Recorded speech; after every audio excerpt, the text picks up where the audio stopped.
छोटे से शहर बरेली में चांद रात एक निहायत महबूब मौका था जो रमजान के इख्तिताम और नए चांद के नजर आने की नवीद देता था। जैसे ही सूरज गुरूब हुआ, गलियां रंग बिरंगी रोशनियों से जगमगाने लगी और इत्र की खुशबू फिजा में बखर गई। खानदान खुशी और मसरत के साथ ईद अल फितर की तैयारियों में मसरूफ हो गए। 12 साला फातिमा भी शौक से घर वालों की मदद कर रही थी।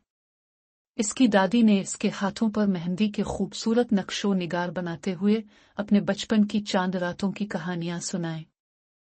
ख्वातीन बावर्ची खाने में शीर खुरमा तैयार करने में मसरूफ थी, वो मजेदार स्वीट डिश जिसका फातिमा को साल भर इंतजार रहता था।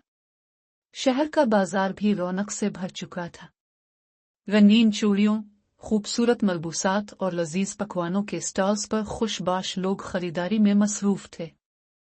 बेशक माहौल चहल पहल से भरा हुआ था, मगर हर तरफ एक रूहानी सुकून और शुक्रगुजारी की फिजा कायम थी जो रमजान के महीने में हासिल करदा रूहानी तरक्की की याद दिलाती थी।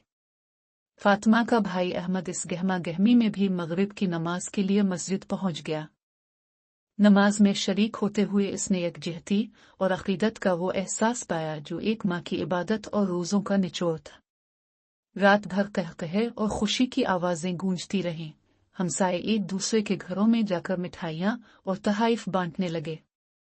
करीबी मस्जिद के इमाम साहिब भी तशरीफ लाए, जिन्होंने हिकमत भरी बातें और दुआओं के जरिए सबको याद दिलाया कि ईद खुशी का मौका जरूर है, मगर हमें रमजान के सब्र, आजिज़ी और सखावत के सबक को हमेशा याद रखना चाहिए।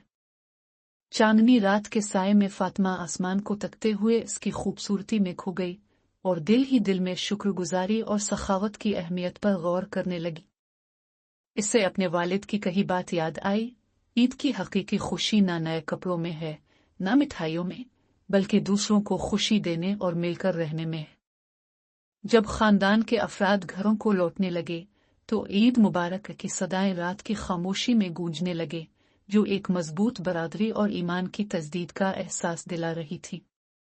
फातिमा भी अपने बिस्तर पर मुस्कुराहट के साथ लेट गई, दिल में इस यकीन के साथ कि रमजान की बरकतें और चांद रात की खुशियां उसे अगली चांद रात तक रोशनी दिखाती रहें। सबक: हकीकी खुशी और सुकून शुक्रगुजारी, सखावत और अपनी बरादरी के साथ मिलजुल कर रहने में पोशीदा है।